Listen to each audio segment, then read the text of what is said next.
শুধু দর্শক বন্ধু আপনারা দেখছেন একে নিউজ বাংলা। আমরা এই মুহূর্তে উপস্থিত রয়েছি সন্দেশখালী নেজাট।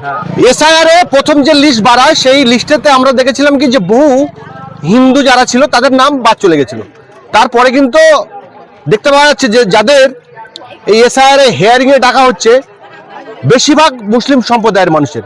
বেশ কিছু মানুষ অভিযোগ করছেন যে এই হিন্দুদের নাম প্রথম বাদ যাওয়ার কারণে এই এসআইআর এর শুনানিতে মুসলিমদেরকে ডেকে বিভিন্নভাবে নাম বাদ দিয়ে দেওয়া হচ্ছে। সেটা কতটা সত্য আমরা আজকে এই সন্দেশখালী নেজাটে এসে তার প্রমাণ পাচ্ছি যে এক একটা বুথে 400-500 করে নাম বাদ দেওয়া হচ্ছে। প্রত্যেকজন মুসলমান, কোনো হিন্দু ব্যক্তির নাম নেই। এই জায়গায় কিন্তু মানুষ বলছেন যে গভীর ষড়যন্ত্র করে এই মুসলমানদের নাম কেটে দেওয়া হচ্ছে। আমার পাশে এই ক্যামেরা পার্সনকে বলবো একটু দেখানোর জন্য, ইনি বেঁচে রয়েছেন, এনাকে বলছেন যে মৃত, আর ওনার মা তানাকেও বলেছেন যে তিনি ভারতীয় নাগরিক নন। তো এটা কি এসআইআর হচ্ছে না ছেলে খেলা হচ্ছে? ভারতবর্ষের মতো একটা দেশ, 140 কোটি মানুষ যে জায়গায় বসবাস করে, নির্বাচন কমিশন 1995 সালে টিএন সেশন তিনি ভোটারের মধ্যে ছবি লাগিয়ে ভোট করিয়েছিল, আর সেই জায়গায় এত আলখেল্লা হবে? এই জায়গা থেকে মানুষের প্রশ্ন যে গভীর ষড়যন্ত্র করে পশ্চিমবঙ্গের বেশ কিছু মুসলমানদের নাম কেটে দিয়ে বিজেপিকে ক্ষমতায় আনার চক্রান্ত করছে কিন্তু ইলেকশন কমিশন। এলাকার মানুষ হাহাকার করছেন, তারা ঠিক কি বলছেন শোনাবো। বাড়ির সকলেরই নাম এসছে, আমার ছেলের নাম এসছে, মেয়ের নাম এসছে, আমার নাম এসছে, শাশুড়ির নাম এসছে, শ্বশুরের নাম এসছে। আমরা পাঁচজনেরই নাম ফেরত আসছে। তার মধ্যে আমাদের দুজনের মৃত্যু বলে ঘোষণা আসছে, আমার কিংবা আমার শ্বশুরের। আমার শ্বশুর আজ 80 বছর বয়স, মোটে না হলো, উনি বলে মৃত্যু। আপনাকে মৃত ঘোষণা করা হয়েছে, কিভাবে জানলেন?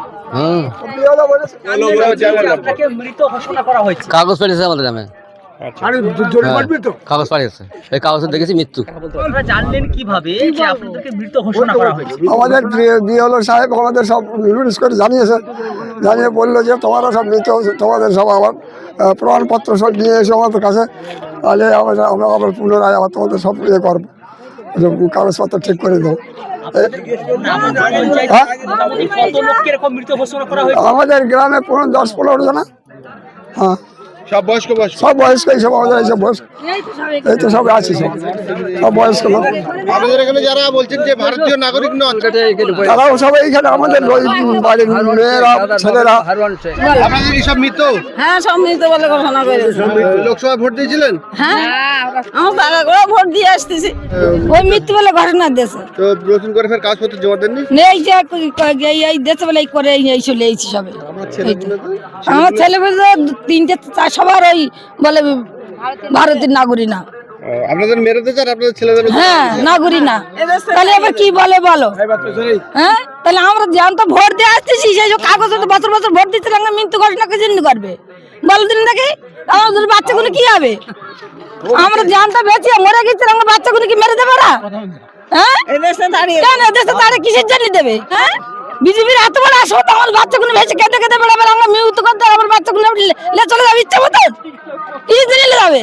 বাড়ি কতজন সদস্য? সবার শুধু আমার স্বামী বাদে সবার। আমার স্বামী, হ্যাঁ, আমার স্বামী আছে। গাছের গোড়া রেখে তো বাড়ি সব কেটে ডাল। গাছের গোড়া কম মারতেছে, গাছের গোড়া কম মেরে আগালে সব পালাচ্ছে। কেন, কিসের জন্য যাবে? কি এত জ্বালা বলে চলে যাবে? আমরা বছর বছর ভোট দিচ্ছি, আমরা এখানে নাগরিক, আমার বাপ দাদা সব নাম রয়েছে, আমাদের ভোটের নাম রয়েছে, কিসের জন্য নিলে যাবে? কি কারণে নিলে যাবে? কি জানি মমতা ব্যানার্জি কি করতেছে? তাহলে আমাদের কি করতেছে? কি আর সাহায্য করতে মমতা ব্যানার্জি? সবাই মাসে 1000 টাকা করে দিচ্ছে, আমাদের বাল বাচ্চা সব টেনে নিলে চলে যাবে ইচ্ছা মতন। হ্যাঁ, ধর্মের কাছে তাই নাকি? কিছু দিন নিলে যাবে আমাদের বাচ্চা কাচ্চা? হ্যাঁ, ভিডিও কাগজ ফের জমা দিতে আমার ছেলে গেছে, বৌমা গেছে, 2টা ছেলে গেছে, বৌমা গেছে, সব দুবার করে গেছে, কাগজ ফিরে আসে, কিসের জন্য ফিরে আসবে? জমি দলিল রেকর্ড ধর ভোটার কাগজ সব লেগে সবটাও ফিরে গেছে, কিসের জন্য দেবে? 2বার দিয়েছে, ফের আবার ডাক করেছে, কারণ আমাদের সংসারে আমরা গরিব মানুষ খেটে খাই, আমরা না খালি খাওয়াই না, কিসের জন্য নিলে যাবে? আর এত তো কি করবে? একটু বাচ্চা কাচ্চা কোলে থাকা, ভোট দিন তারা দুধ খায়, কিসের জন্য নিলে যাবে? কি নাটা ঘন্টা খাচ্ছে আমার বৌমারা? কেন আমরা কি এখানকার নাগরিক না? আমার ঠাকুর দাদার বন্ধুর নাম রয়েছে, কাগজে ঠাকুর দাদার বন্ধুর নাম রয়েছে। হ্যাঁ, ঠাকুর দাদার আমার স্বামীর নাম, আমার বাপের নাম, আমরা বছর বছর ভোট দিচ্ছি, তা আমরা কি এখানকার ভোটারই না? আমার নাগরিক কি আছে? আমরা নাগরিক না, কোথায় নাগরিক আমরা? দেখুন এই ভোটারের কাগজে দেখুন, দেখুন ভোটারের কাগজে দেখুন আছে কি না আছে কি, মিথ্যা কথা কি সত্যি কথা প্রমাণ নাও। আপনারা দেখুন কিসের জন্য আমাদের বাচ্চা কাচ্চারা এত এত ইয়ে করবে, কিসের জন্য একটু একটু বাচ্চারা বউ ছেলে বাচ্চা কাচ্চা রেখে দেয়। এই নেতাটা ছুটে আছে 1 বছর 3 মাস যাচ্ছে তাও তার নাম আসে না, কিসের জন্য, কি কারণে নামটা আসবে না? মমতা ব্যানার্জির ভোট দিচ্ছি তো মমতা ব্যানার্জির রক্ষা করার মতো না। হ্যাঁ? আমার নাম সালার বিবি। দেখুন কাগজে আমার বাপ দাদা ঠাকুর দাদার মতো নাম আছে, আর আজকে আমি যুবতী মানুষ আমার মৃত্যু করে যাচ্ছে, কিসের জন্য দেবে? আমার দুটো বল আমার গে বাচ্চা কোলা কালে হেইনে যাতে দুয়ার গেছে তাও ফের নাম ফিরকে দেছে, কিসের জন্য দেবে? দলি রেকর্ড লিখেছে, মাধ্যমিক সার্টিফিকেট লিখেছে, সব বাপ দাদার নাম লিখেছে তাও উঠে কাগজ ফিরকে দেছে, কিসের জন্য দেবে? দাদার দেখেছি, আমার বাপের দাদার দেখেছি, তার বাবার দাদার দেখেছি, ওরা ওটা সব 3 বার করে আমি দিছি কার্ড, তা অনেক সব ফিরে এসেছে, বারবার দিচ্ছি বারবার ফিরে এসেছে। বলছে তোমরা এখানকার নাগরিক না। হ্যাঁ বিএলও এইসব বলেছে আর কি। নেজাটা দিয়েছি 2 বার দিয়েছি, আবার ফের 3 তারিখে ডেকেছে, আবার ফের 3 তারিখে যাতে হবে আমার কাছে 3 ভাই বোন সবাই। কেটে দিয়েছেন নাম? কেটে দিয়েছিলাম। কি বলেছে? মৃত্যু? মৃত্যু। লোকসভা ভোট দিয়েছিলেন? হ্যাঁ। কোনো গন্ডগোল হয়নি? না, ও এখন বলছে মৃত্যু। এখন বলছি মৃত্যু। ছেলেদের নাম এসছে? হ্যাঁ ছেলেদের নাম আছে, ছেলেদের বৌমাদের সব নাম আছে। কত বয়স আপনার? আমার ভাই 85 বছর বয়স।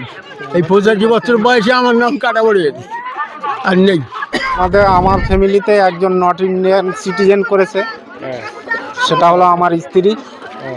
হ্যাঁ, এখানে আমাদের Aadhaar card, I card, ration card, identity card বলো যাবতীয় নথি সব দিয়েছি, অথচ আবার হিয়ারিংয়ের পরে গিয়ে ফেরত এলো। আসার পরে যে বিওলোর কাছে আবার গেলাম, বিওলো আমাদের বলল যে ভাইয়া আমাদের আর একটা ফর্ম আছে, সেটা ফিল আপ করতে হবে, করে জমা দিলে আবার আমাদের পুনরায় ভোটারে নাম উঠবে। সেই মতোভাবে করে আছি এখন বর্তমান। আমরা তো হয়রানি খুব, কার কাছে গেলে আমরা এটা মানে সুরাহা পাবো সেরকম লোক খুঁজে পাচ্ছি না। যে কাগজ জমা দিয়েছিলাম সে কাগজে নট ইন্ডিয়ান বলে ঘুরোটেচ্ছে, একবার ছাড়া 2 বার জমা দেওয়ার পরেও ঘুরোট আসছে।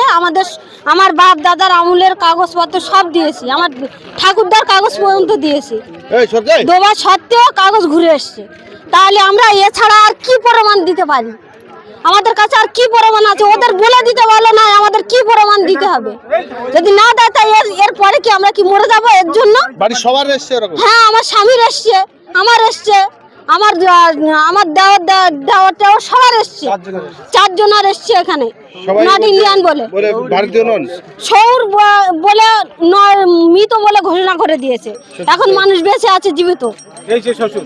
এই আমার শ্বশুর, আমার শ্বশুরকে এখন জীবিত আছে, ওনারা বলে মৃত, মরে গিয়েছে করিম শেখ। আমার নট ইন্ডিয়ান বলে লিখে। এই যে নাম যে ভারতীয় নন বলে যে লিস্টটা আসছে, আপনাদের এখানে যারা আসছে সবাই কি মুসলমান? হিন্দুদের নাম না, সব মুসলমান, হিন্দুদের একটাও নাম নেই। মুসলমানদের উপরে চক্রান্ত করে এরকম করা হচ্ছে।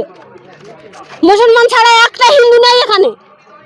সমস্ত বিওলের থেকে আর এর থেকে কোনো জায়গায় দেখিনি যে এখানে একটাও হিন্দু লোক আছে, সব মুসলমান। চক্রান্ত করছে, সব চক্রান্ত করছে। কারা বলে মনে হচ্ছে এই চক্রান্ত? মমতার দল, বিজেপির দল করছে, শুভেন্দু আর দিলীপ ঘোষ, ওরাই হয়তো এরকম কাজগুলো করছে। তাহলে আমরা আর কি প্রমাণ দেবো? দিলীপ ঘোষের কাছে এই কথাটার প্রশ্ন রাখি, দিলীপ ঘোষ বলুক যে আমাদের কি প্রমাণ দিতে হবে, আর কি প্রমাণটা চাই, আর প্রমাণ আর কি দেবো? ওরা বলে দিক, আমাদের বলে দেওয়ার পরে আমরা ওই কাগজগুলো জমা দেবো। বলে না দিলে আমরা কোথা থেকে এনে দেবো? আমার বাবা তো এখন মৃত, আমার বাবার কবর থেকে এনে দেবো না কোথা থেকে এনে দিতে চাই?